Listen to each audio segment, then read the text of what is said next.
ආයුබෝවන්. යථාර්ථවාදීව ලෝකයේ දෙස බලන්නට සත්‍ය සිදුවීම් සම්පින්ඩනයක පුවත් දිගහැරුව ශ්‍රද්ධා රූපවාහිනී 6:30 ප්‍රධාන ප්‍රවෘත්ති විකාශය සමගින් මම ලකිඳු නුවංග ප්‍රථමයෙන් සිරස්තල.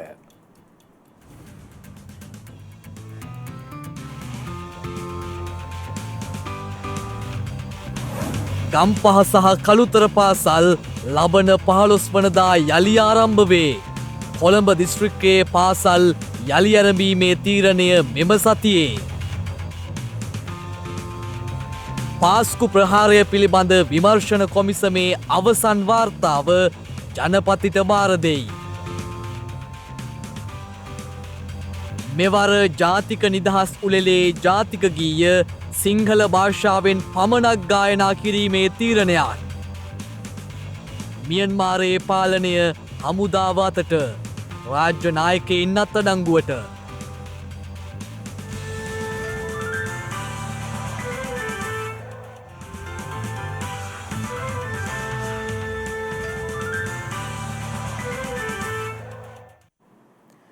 අකණ්ඩව සිව්වන දිනටත් මෙරට දෛනික කොවිඩ් ආසාදිතයින් සංඛ්‍යාව 800 සීමාව ඉක්මවා ගියා.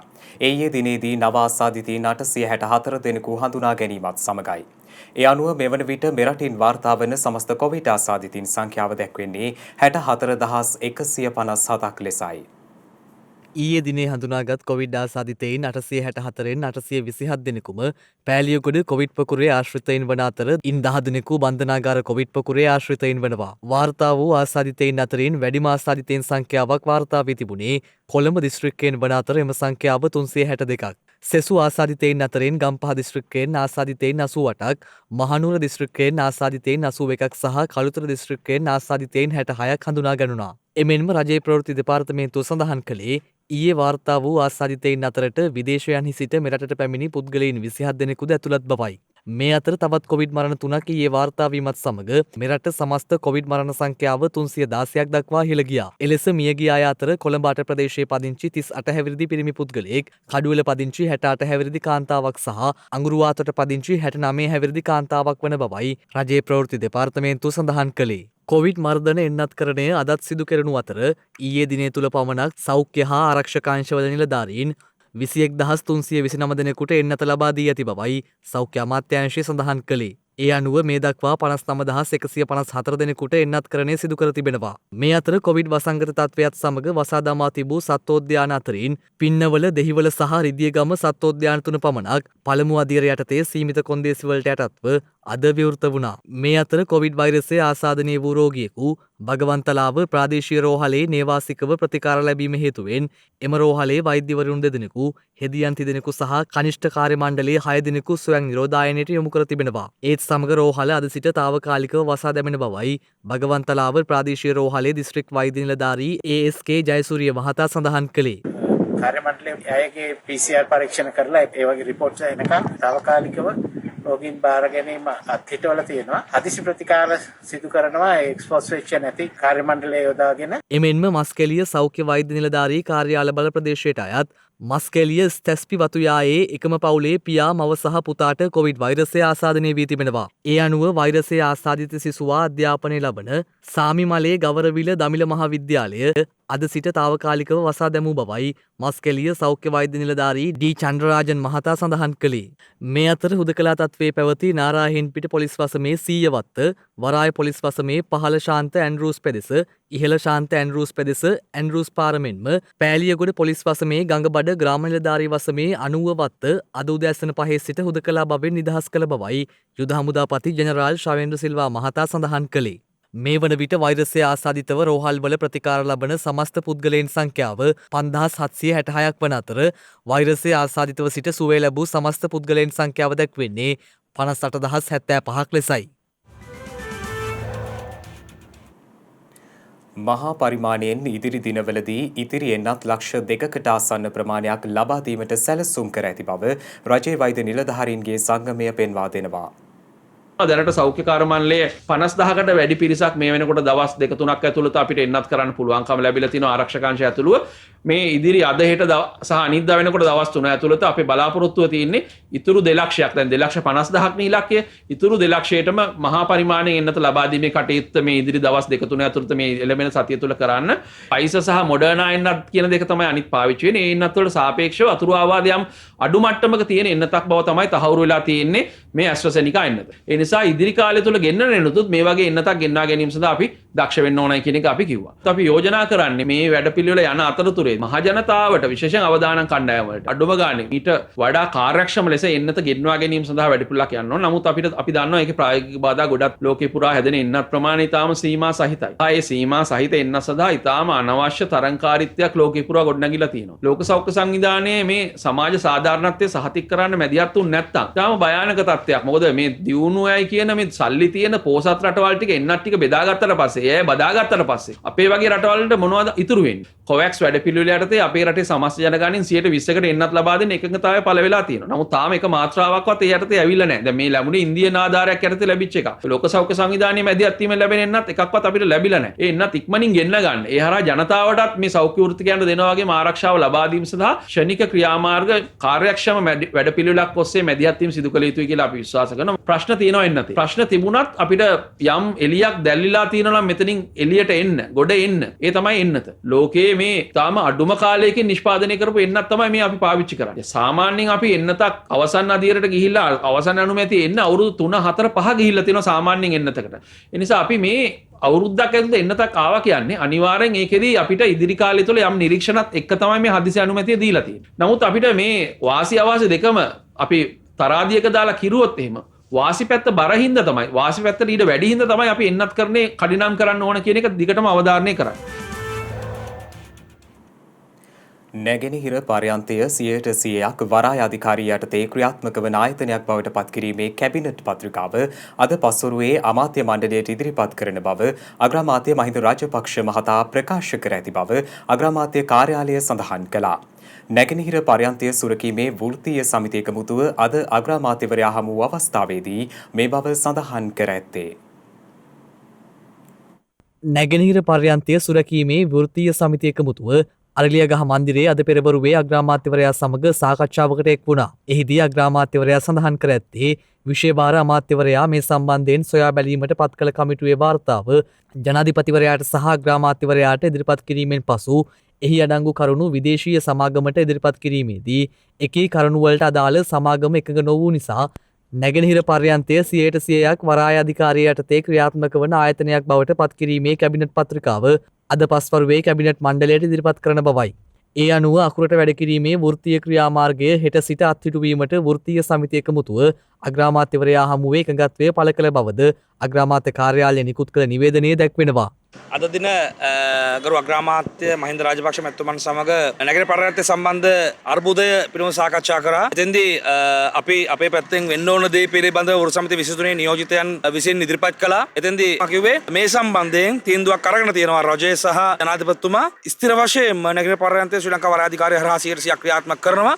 ඒ පිළිබඳව ඒ අදාළ ගැසට් පත්‍රය අද හවස කැබිනට් එකට දානවා. ඒක අනුමත වුණායින් පස්සේ හෙට ඒක නිවේදනයෙන් ගන්න පුළුවන් කියලා. ඊට පස්සේ අපි ජගමැතිතුමාට කිව්වේ ඒ නිවේදනය ආවයින් පස්සේ අපි අපේ වෘත්තීය ක්‍රියාමාර්ගය අවසන් කරනවා බවට ඒ කියන්නේ හෙට උදේ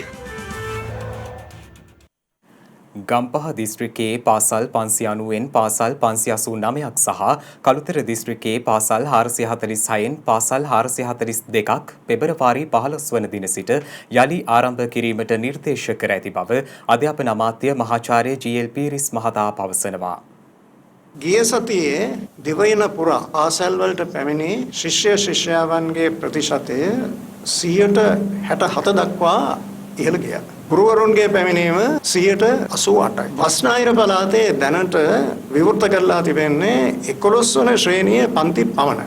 දැන් අපේ උත්සාහය තමයි හැකියතාක් ඉක්මනින් බස්නාහිර පළාතේ පාසල් වල අනිත් ශ්‍රේණි වල පන්තිත් ආරම්භ කෙරේ. දැඩි සෞඛ්‍ය ක්‍රමවේදවලට අනුකූලව. ඒ අනුව මෙතෙක් පෞද්ගලික දින 3 ඇතුළත ගම්පහ හා කළුතර දිස්ත්‍රික්කවල ආදේශීය සම්බන්ධීකරණ කමිටු රැස් වුණා. ඒ කමිටුවල නිර්දේශ අපිට දැන් ලැබිලා තිබෙනවා. ඊළඟ පියවර තමයි මේ නිර්දේශ අපි යොමු කරනවා සෞඛ්‍ය අමාත්‍යාංශයේ අධ්‍යක්ෂ ජනරාල්තුමා.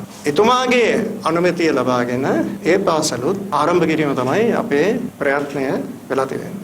ගම්පහ දිස්ත්‍රික්කයේ පිළිබඳ තත්ත්වය මෙසේයි.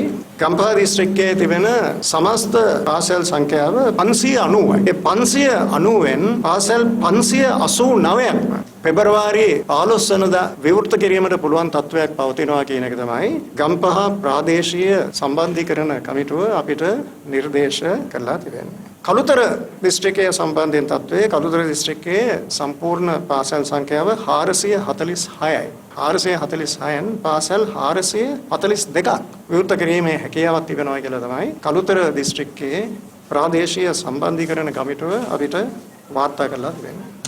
ඒ සියලුම පාසල් පිරිවෙන් පෙබරවාරි 15 වෙනිදා විවෘත කිරීමට හැකියාව.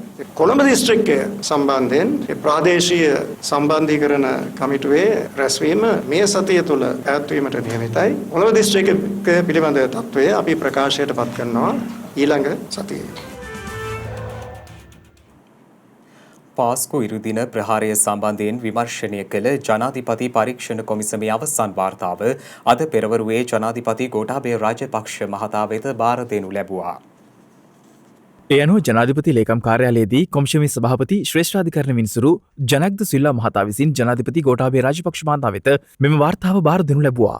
මෙහි පළමු අතුරු වාර්තාව 2019 දෙසැම්බර් මාස 20 සහ දෙවන අතුරු වාර්තාව 2020 මාර්තු මාස 2 වෙනිදා ජනාධිපතිතුමා වෙත පිළිගැන්වුවා. පාස්කු ඉරිදා ත්‍රස්තවාදී ප්‍රහාර මාලාව විමර්ශනය කර වාර්තා කිරීම සහ ඉන් අනාවරණය වන තොරතුරු අනුව අවශ්‍ය ක්‍රියාමාර්ග නිර්දේශ කිරීම පිණිස හිටපු ජනාධිපති මෛත්‍රීපාල සිරිසේන මහතා විසින් 2019 සැප්තැම්බර් මාස 22 වෙනිදා මෙම කොමිසම පත් කරනු ලැබුවා. මරාගෙන මැරෙන ත්‍රස්තවාදීන් 8 දෙනෙකු විසින් 2019 අප්‍රේල් මාස 21 වන දින හෝටල් සහ කතෝලික දේවස්ථාන ඉලක්ක කරගනිමින් ප්‍රහාර මාලාව සිදු කළා. මෙම ප්‍රහාර මාලාවෙන් 270කට ආසන්න පිරිසක් ජීවිතක්ෂයට පත් වූ අතර තවත් 500කට ආසන්න පිරිසක් තුවාල ලැබුවා. කොමිසම දින 214ක කාලයක් මුළුල්ලේ 457 දෙනෙකුගෙන් සාක්ෂි සටහන් කරගත් අතර දේශපාලන අධිකාරියට හා ආරක්ෂක සේවාවන්ට අයත් පිරිස් මෙන්ම ව්‍යසනයට මුහුණ දුන් හා ආශ්‍රිත ක්‍රියාකාරකම් සමග සම්බන්ධ අයද ඔවුන් අතර වුණා. ජනාධිපතිතුමන් හට බාර දුන් අවසන් වාර්තාව පිටු 472කින් ඇමුණුම් 215කින් සහ වෙළුම් 6කින් සමන්විතයි. මෙවර ජාතික නිදහස් දිනුලලේදී ජාතික ගීය සිංහලෙන් පමණක් ගායනය කිරීමට තීරණය කර ඇති බව ආරක්ෂක ලේකම් ජෙනරාල් කමල් ගුණරත්න මහතා සඳහන් කළා. ඒ නිදහස් දිනුලෙල සම්බන්ධයෙන් දැනුම්වත් කිරීම සඳහා කොළඹ අද පැවති මාධ්‍ය හමුවකට එක්වෙමින් 73 වන නිදහස් දින උළෙල අපි ආරම්භ කරන්නේ ආගමික වතාවත් වලින්. ඉතින් මෙතනදී බෞද්ධ ආගමික වතාවත් වලට අනුව වෙනදා වගේම නිදහස් චතුරස්‍ර පරිශ්‍රය තුලදී සර්ව රාත්‍රික පරිත්‍රාණ ධර්ම දේශනාවක් සහ තුන්වෙනිදා උදේ කියන්නේ හතරවෙනිදා උදේ පැවැත්වෙනවා ත්‍රිවිධ හමුදා ආචාර පෙළපාලිය. ඊට ප්‍රථම අතිගරු ජනාධිපතිතුමා විසින් ජාතිය ඇමතීම සිද්ධ වෙනවා. එතුමා ජාතිය ඇමතීමෙන් පස්සේ ත්‍රිවිධ හමුදා ආචාර පෙළපාලිය යනවා. මෙතනදී යුද හමුදාවෙන් නිලධාරීන් සහ සෙබළුන් 3153 දෙනෙකුත්, ශ්‍රී ලංකා නාවික හමුදාවෙන් 821 දෙනෙකුත්, ගුවන් හමුදාවෙන් 740 දෙනෙකුත්, ශ්‍රී ලංකා පොලිසියෙන් සහ විශේෂ කාර්ය බලකායෙන් 510කුත්, ඒ වගේම සිවිල් ආරක්ෂක බලකායෙන් 457කුත් මේ පෙළපාලිය සඳහා සහභාගී වෙනවා. ඒ කියන්නේ නමුත් මේ පෙළපාලියට සම්බන්ධ වෙන සෑම හමුදා නිලධාරියෙක්ම, බටයෙක්ම, සෑම පොලිස් නිලධාරියෙක්ම අපි PCR පරීක්ෂණය හෝ ඇන්ටිජන් පරීක්ෂණය කරලා තමයි මේ ස්ථානයට අරගෙන එන්නේ. ඒ කියන්නේ අපි සියලුම සෞඛ්‍ය උපදෙස් සියල්ලම ඒ විදිහටම අකුරටම පිළිපදිමින් තමයි මේ සම්පූර්ණ කාර්යාවලිය අපි සිද්ධ කරන්නේ. අපි රජයක් විදියට ඒ වගේම ස්වදේශ කටයුතු අමාත්‍යාංශයේ විදියට රටේ මහ ජනතාවගෙන් ඉල්ලා සිටිනවා සියලුම රාජ්‍ය ස්ථානවල, ඒ කියන්නේ රජයේ කාර්යාලවල වගේම පෞද්ගලික කාර්යාලවල, නිවෙස්වල ජාතික කොඩිය උස්සලා ජාතියේ අභිමානය, රටේ ආභිමානය පේන විදියට ජාතික කොඩිය උස්සලා ආචාර දක්වන්න කියලා මේ සුමානය ඇතුළත. ගරු ලේකම්තුමනි, අපේ ජාතික ගීය මෙවර භාෂා දෙකෙන්ම ගායනා කරනවද නැත්නම් සිංහල භාෂාවෙන් පමණක්ද ගායනා කරන්නේ? ජාතික ගීය ගායනා කරන්නේ අතිගරු ජනාධිපතිතුමා උත්සවයට පැමිණිලා ජාතික කොඩිය ඔසවන අවස්ථාවේදී. ජාතික ගීය ගායනා කරන්නේ සිංහල භාෂාවෙන් එපමණයි. මියන්මාරයේ පාලනය හමුදා කුමන්ත්‍රණයක් මගින් තමන් යටතට පවරාගත් බව එරට යුද හමුදාව නිල වශයෙන් ප්‍රකාශයට පත් කර තිබෙනවා. ඒ අනුව මියන්මාරයේ ප්‍රජාතන්ත්‍රවාදය සඳහා වන ජාතික ලීගයේ නායිකා අවුන් සාන් සුකී ඇතුළු එරට රාජ්‍ය නායකයින් අත්අඩංගුවට ගැනීමෙන් පසුව එරට යුද හමුදාව විසින් එම ප්‍රකාශය සිදු කර ඇති බවයි විදෙස් මාධ්‍ය වාර්තා කළේ. මියන්මාරයේ ප්‍රජාතන්ත්‍රවාදය සඳහා වන ජාතික ලීගයේ නායිකා අවුන් සාන් සුකී ඇතුළු අනෙකුත් දේශපාලන නායකයින් අද උදැසන අත්අඩංගුවට ගෙන තිබෙනවා. විදෙස් මාධ්‍ය වාර්තා කළේ පසුව වසරක කාලයක් සඳහා මියන්මාරය තුළ හදිසි තත්ත්වයක්ද ප්‍රකාශයට පත් කර ඇති බවයි. ඒ අනුව මොවුන් අත්අඩංගුවට ගෙන පැය 24කට පසුව මිලිටරි ටීවී මගින් මේ බව ප්‍රකාශයට පත් කර ඇති බවයි විදෙස් මාධ්‍ය වාර්තා කළේ. පසුගිය මැතිවරණයෙන් පසු රජය සහ හමුදාව අතර මතභේදාත්මක තත්ත්වයන් උත්සන්න වීමේ ප්‍රතිඵලයක් ලෙස මෙම හමුදා කුමන්ත්‍රණය සිදුව ඇති අතර මියන්මාර හමුදාව උපුටා දක්වමින් විදෙස් මාධ්‍ය වාර්තා කරන්නේ සේනාධිනායක මින් අවුන් හෙලින්ට බලය පැවරීමට ක්‍රියා කරන බවයි. නොවැම්බර් මාසයේ මැතිවරණයෙන් අවුන් සාන් සුකීගේ ප්‍රජාතන්ත්‍රවාදය සඳහා වන ජාතික ලීගය ආණ්ඩුවක් පිහිටවීම සඳහා ප්‍රමාණවත් ජයග්‍රහණයක් ලැබූ අතර හමුදාව දිගින් දිගටම පැවති මැතිවරණය වංචනික බවට චෝදනා කර තිබෙනවා. එමෙන්ම පසුගිය මැතිවරණයේ ජය ගැනීමෙන් පසුව මියන්මාරයේ ප්‍රජාතන්ත්‍රවාදය සඳහා වන ජාතික ලීගයේ නායිකා අවුන් සාන් සුකීගේ පක්ෂයට බලය හිමි පාර්ලිමේන්තුවේ පහළ මන්ත්‍රී මණ්ඩලය අද පළමු වරට රැස්වීමට නියමිතව තිබුණා. මේ වන විට මියන්මාරයේ ප්‍රධාන නගරවල අන්තර්ජාල සබඳතා මෙන්ම ඇතැම් දුරකථන සේවාවන්හිද අවහිරතා පවතින බවට එරට මාධ්‍ය වාර්තා කර තිබෙනවා. එමෙන්ම මේ වන විට එරට පවතින දේශපාලන අස්ථාවරත්වයේ හේතුවෙන් අත්‍යවශ්‍ය ද්‍රව්‍ය රැස්කිරීමේ අරමුණින් ප්‍රධාන නගර ආශ්‍රිත බැංකු සහ ATM යන්ත්‍ර සහ වෙළඳසැල් අසල ජනතාව පෝලිම් වල සිටින බවයි විදෙස් මාධ්‍ය වාර්තා පෙන්වා දෙන්නේ. මේ අතර එක්සත් ජාතීන්ගේ සංවිධානය මේ සම්බන්ධයෙන් අදහස් දක්වමින් සඳහන් කළේ මියන්මාරයේ සිදුව ඇත්තේ ප්‍රජාතන්ත්‍රවාදයට සිදු කළ පහරදීමක් බවයි. මීට පෙර 2011 දක්වා මියන්මාරයේ හමුදා පාලනයක් පැවති අතර අවුන් සාන් සුකී නිවාස අඩස්සියේ පසු වුණා. පිරිසිදු දියබිඳක් නොමැතිව පීඩා විඳින ජනතාව වෙනුවෙන් ක්‍රියාත්මක ශ්‍රද්ධා පිවිතුරු පැන් පූජා පුණ්‍ය ව්‍යාපෘතිය යටතේ නව ජල පිරිපහදු මධ්‍යස්ථාන 4ක් ජනසතු කිරීම ඊයේ සිදු කෙරුණා. ඒ අනුව අනුරාධපුර දිස්ත්‍රික්කයේ ගම්මාන 4ක් කේන්ද්‍ර කර ගනිමිනුයි එම වැඩසටහන පැවැත්වුණේ. ශ්‍රද්ධා පිවිතුරු පැන් පූජා පුණ්‍ය ව්‍යාපෘතිය යටතේ මේ වන විට ජල පිරිපහදු මධ්‍යස්ථාන 62ක් ජනසතු කර ඇති අතර තවදුරටත් මෙම පුණ්‍ය ව්‍යාපෘතිය සරණක් අවසි සැම වෙනුවෙන් ක්‍රියාත්මකයි.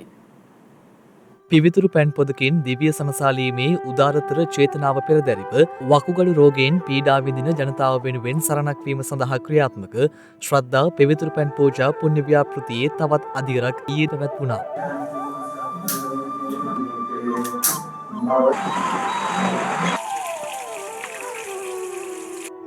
මහමෙවුනාව භාවනා සපුසංචිතයත් ශ්‍රද්ධා මාධ්‍යජාලයත් එක්ව ශ්‍රද්ධා සමාජ සත්කාරංශය මගින් මෙම පිවිතුරු පැන් පූජා පුණ්‍ය ව්‍යාපෘතිය ක්‍රියාවට නංවන අතර මේ වන විට එයින් බොහෝ පිරිසකට සිත සැලසී හමාරය.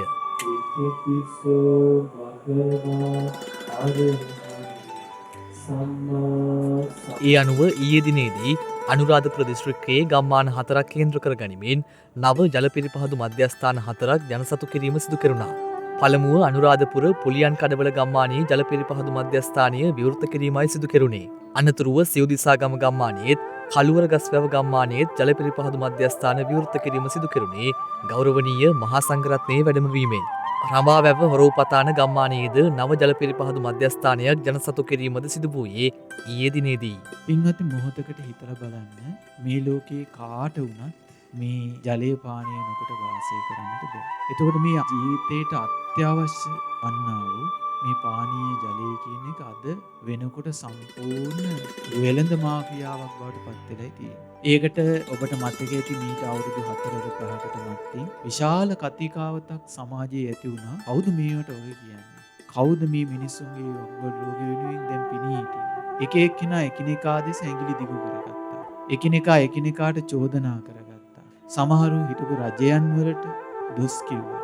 මේ සියලු කතිකාවත් සමාජය තුළ ඇති වෙද්දී අපගේ ගුරු දේවෝත්තමයන් වහන්සේගේ අවවාද ආශිර්වාදයෙන් ආරම්භ වුණ මේ උදාර පුණ්‍ය ව්‍යාපෘතිය තමයි මේ පිවිතුරු පැන් පූජා ව්‍යාපෘතිය. පිවිතුරු පැන් පූජා ව්‍යාපෘතියේ ලස්සන තේමාවක් තියෙනවා. ඒ තමයි මේ දන් දෙන්නේ ජීවිතයි. දැන් ඔබට පෙනෙන්නේ අපි මේ ජල පිරිපහදු ඒකකයෙන් ජලය රැගෙන ඒ ජලයේ අද අග්‍රභාගයේ භාග්‍යතුන් වහන්සේට අපි පූජා කළා කියලා. නමුත් මේ පානීය ජලය පිරිසුදු පානීය ජලය භාවිතා කිරීම තුළින් අපිට හැකියාව ලැබෙනවා මේ අපේම සහෝදර සහෝදරියන්ගේ අම්මලා තාත්තලාගේ දුවලා පුතාලාගේ ජීවිතය රැකගන්න. ඒක මේ වෙනකොට අපි ඉදිකරන ලද ජල පිරිපහදු ඒ ගම්මාන වලින් ප්‍රකටව පෙනෙන්නට තිබෙන කාරණා. මෙම සියලු ජල පිරිපහදු මධ්‍යස්ථාන සඳහා වැය වූ මුදල රුපියල් ලක්ෂ 54,000කට අධිකයි. එමෙන්ම මෙම ජල පිරිපහදු මධ්‍යස්ථාන හතරෙන් දිනකට පිරිසිදු ජල ලීටර 60,000ක් ලබා දීමේ හැකියාව පවතිනවා. වකුගඩු රෝගයෙන් පීඩා විඳිමින් බීමට සුදුසු ජලබිඳක් නොමැතිව සරණක් සොයමින් සිටි විශාල පිරිසකට මෙම ජල පිරිපහදු මධ්‍යස්ථානය මගින් බීමට සුදුසු දියබිඳක සංසිඳුවන අපේක්ෂාවන් මුදුන්පත් වනු ඇති.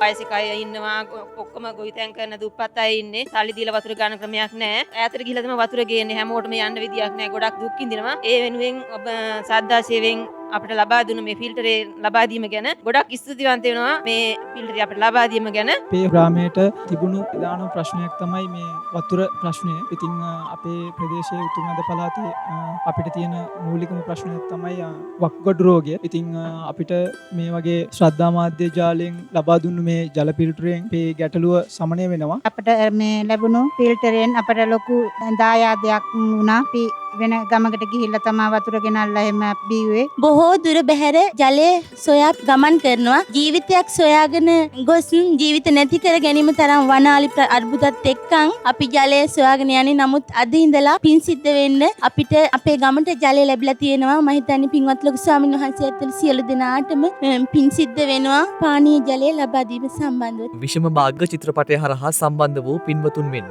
දායකත්වයේ දරූ පින්වත් සැමගේද නොමද අනුග්‍රහයෙන් මෙම කටයුතු සිදු කෙරුණා. ශ්‍රද්ධා පිවිතුරු පැන් පූජා පුණ්‍ය ව්‍යාපෘතිය සිවිල් ආරක්ෂක දෙපාර්තමේන්තුවේ සහ කැලණිය විශ්වවිද්‍යාලයේ රසායන විද්‍යාංශයේද සහාය ඇතිවයි ක්‍රියාත්මක වන්නේ. පසුගිය දින කිහිපය තුළ පුද්ගලින් 14 දෙනෙකු රියානතුරු වලින් ජීවිතක්ෂයට පත්ව තිබෙනවා. පොලිස් මාධ්‍ය ප්‍රකාශක නියෝජ්‍ය පොලිස්පති අජිත් රෝහණ මහතා සඳහන් කළේ ඊයේ සිදු වූ රියානතුරු වලින් පුද්ගලින් 5 දෙනෙකු සහ මීට පෙර දිනවල සිදු වූ රියානතුරු වලින් පුද්ගලින් 9 දෙනෙකු මෙලෙස ජීවිතක්ෂයට පත්ව ඇති බවයි. ඊයේ දිනේදී රියානතුරු වලින් සිදු මරණ 14ක් පමණ වාර්තා වී තිබෙනවා. ඊයේ දිනේදී සිදු රියානතුරු 7කින් 9 දෙනෙක් මිය ගොස් තිබෙනවා. මීට අමතරව මීට පෙර දිනවලදී සිදු රියානතුරු 4කින් 5 දෙනෙක් මිය ගොස් තිබෙනවා. මියගිය මුළු සංඛ්‍යාව 14ක් වෙනවා. මෙම කොරෝනා දෙවෙනි රැල්ල පටන් ගැනීමෙන් පසු රියානතුරු වල අඩුවීමක් දක්නට ලැබුණා. එය ශුන්‍ය බවක් දක්නට ලැබුණා. නමුත් ඒ කාලයට සාපේක්ෂව මේ ඊටම කනගාටුදායක තත්ත්වයක්. ඊයේ දිනේදී මිනුවන්ගොඩ මාර්ගයේ සිදු රියානතුරක් ජායල පොලිස් වසම තුළ එම අනතුරෙන් එකම වාහනයක ගමන් කළ 30 දෙනෙක් මිය ගොස් තිබෙනවා. ඒ වගේම පුණ්ඩලුවේ ප්‍රදේශයේදී සිදු රියානතුරකදී යතුරුපැදියේ ගමන් කළ 2 දෙනෙක් මිය ගොස් තිබෙනවා. මේ ආකාරයට පුද්ගලයන් 14 දෙනෙක් මිය ගොස් තිබෙනවා. මෙයට හේතුව අධික වේගය බවටයි අනාවරණය වී තිබෙන්නේ. මේ නිසා විශේෂයෙන්ම අපි ඉල්ලා සිටිනවා රියදුරන්ගෙන්, පදිකයින්ගෙන්, මගීන්ගෙන්, යතුරුපැදිකරුවන්ගෙන් ඔබ රියානතුරක විඳිතෙක් හෝ සැකකරුවෙක් බවට පත්වන්නට එපා. නිරන්තරයෙන් මාර්ග නීති වලට අනුගතව කටයුතු කරන්න.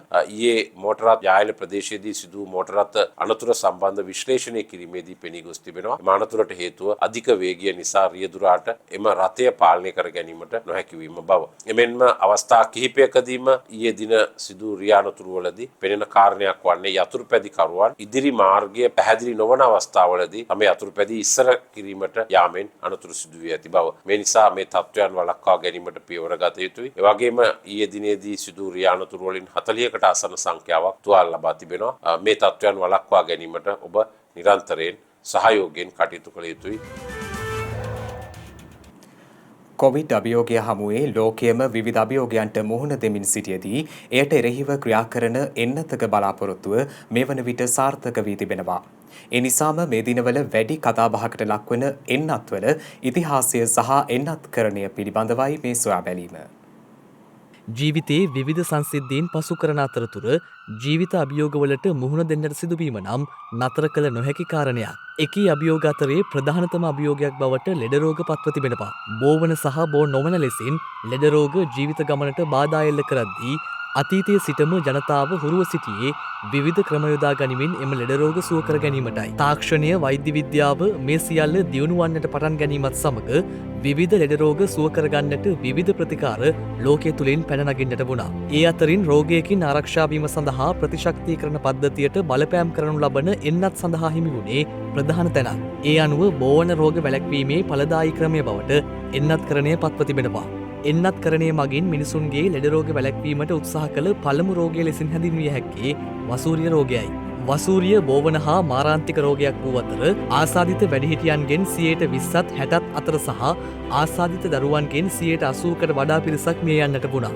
කෙසේ වෙතත් මෙම රෝගයට එරෙහිව වසූරියෙන් අත 1796 දී ඉංග්‍රීසි ජාතික වෛද්‍යවරයෙකු වන එඩ්වඩ් ජෙනර් විසින් සොයාගෙන තිබෙනවා. පසුව ලුබී පාස්ටර් ශුද්‍රජීව විද්‍යාව පිළිබඳ සිය කෘතිය තුළින් මෙම එන්නත්කරණය පිළිබඳ සංකල්පය වැඩි දියුණු කරන්නට වුණා. කොලරා සහ ටයිෆොයිඩ් වුණ වසංගතය සඳහා එයට එරෙහිව ක්‍රියා කරන එන්නත් 1896 දී වර්ධනය කරන ලද අතර 1887 දී එය භාවිතයට ගෙන තිබෙනවා. මෙලෙසින් ලොව පුරා විවිධ රෝගයන් පැතිර යද්දී එයට එරෙහිව ක්‍රියා කරනු ලබන එන්නත් විවිධ කාල සීමාවන්හිදී යොදාගෙන තිබෙනවා. ඕනෑම ఔෂධයක් හෝ ක්‍රියාපටිපාටියක් මෙන් සෑම පුද්ගලයෙකුගේම ශරීරයට වෙනස් ආකාරයකින් ප්‍රතික්‍රියා කළ හැකි බැවින් කිසිදු වෙන්නතක් සෑම කෙනෙකුටම 100%ක් ආරක්ෂිත හෝ ඵලදායී වන්නේ නැහැ. උගුරේ අමාරුව හෝ අඩු ශ්‍රේණියේ උණ වැනි සුළු අතුරු ආබාධ එන්නත්කරණය මගින් නැතිවන අතර බරපතල අතුරු ආබාධ ඇතිවීම නම් පවතින්නේ අවම මට්ටමකයි. එන්නතක් නිපදවීම සඳහා පරීක්ෂණ ගණනාවක් සිදු කරනු ලබන අතර දැඩි සායනික අත්හදා බැලීම් සඳහා ඒවා භාජනය කරනු ලබනවා.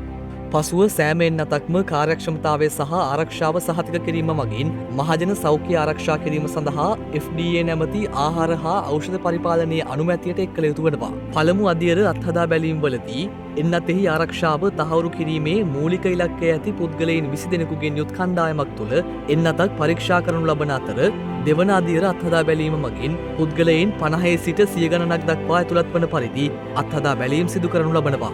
මෙම අවස්ථාවේදී එන්නතෙහි ආරක්ෂාව අඛණ්ඩව ඇගයීමට ලක් කරන අතර පර්යේෂකයින් එන්නතෙහි ඵලදායීතාවය සහ පරිපූර්ණ මාත්‍රාව පිළිබඳ දත්ත රැස් කිරීම සිදු කරනු ලබනවා. ආරක්ෂිත හා ඵලදායී යයි තීරණය කරන එන්නත් තුන්වන අදියර අත්හදා බැලීම් කරා යොමු වන්නේ ඉන් අනතුරුවයි. මෙම අදියර කිහිපයම සම්පූර්ණ කිරීමට වසර කිහිපයක් ගත විය හැකි අතර එන්නත ලබා නොගත් අය සමග එන්නත ලබාගත් අය සංසන්දනය කිරීමට පර්යේෂකයන් මෙම අවස්ථාව භාවිතා කරනු ලබනවා.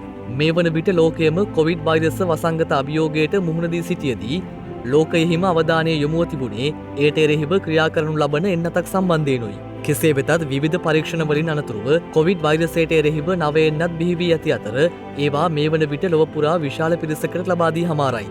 එන්නතක බලාපොරොත්තු දල්වා සිටි අපට දැන් එන්නතක සුබවාදී පිළිතුරක් ලැබී තිබෙනවා. එතුලින් කෙසේ හෝ බලාපොරොත්තු වනු ලබන ඵලදායීතාව පිළිබඳ සුබවාදී පිළිතුරක් අප සියල්ලන්ම අපේක්ෂාවෙන් සිටී.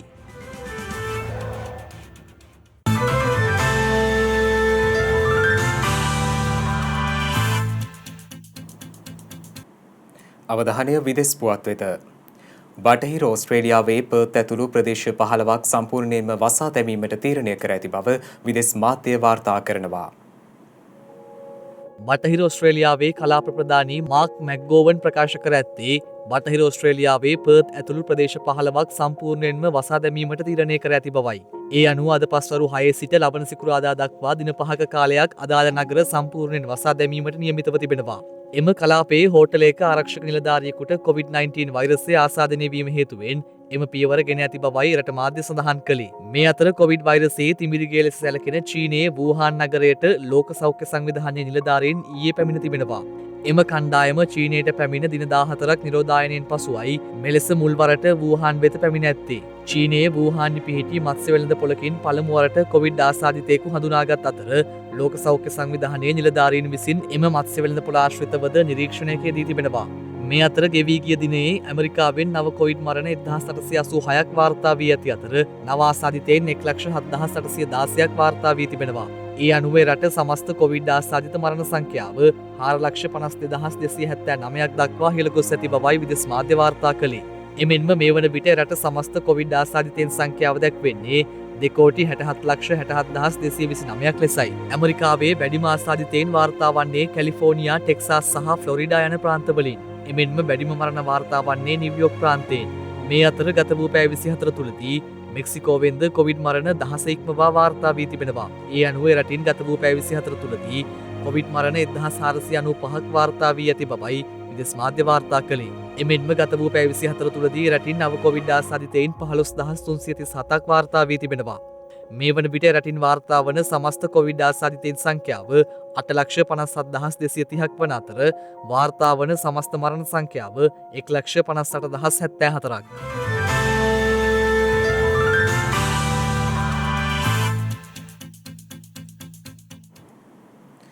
දිනක සටහන් නිමවන්නට මත්තෙන් හෙට දවසේ වැදගත්කම ගැනයි මේ අවධානය.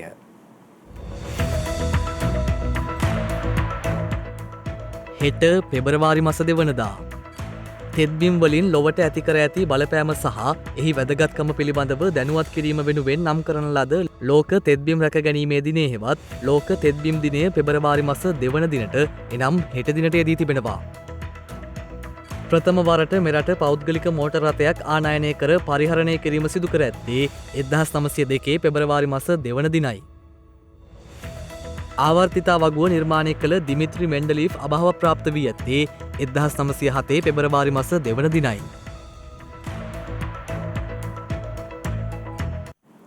ඒ සමගින් ශ්‍රද්ධා රූපවාහිනී ප්‍රධාන ප්‍රවෘත්ති විකාශය නිමාවට පත්වනවා. හමුවෙමු හෙටත් සවස 6:30ට.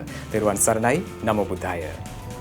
මෙවැනි වැදගත් පුවත් නැරඹීම සඳහා ශ්‍රද්ධා TV News YouTube channel එක subscribe කර සීනුව සලකුණ වන්න.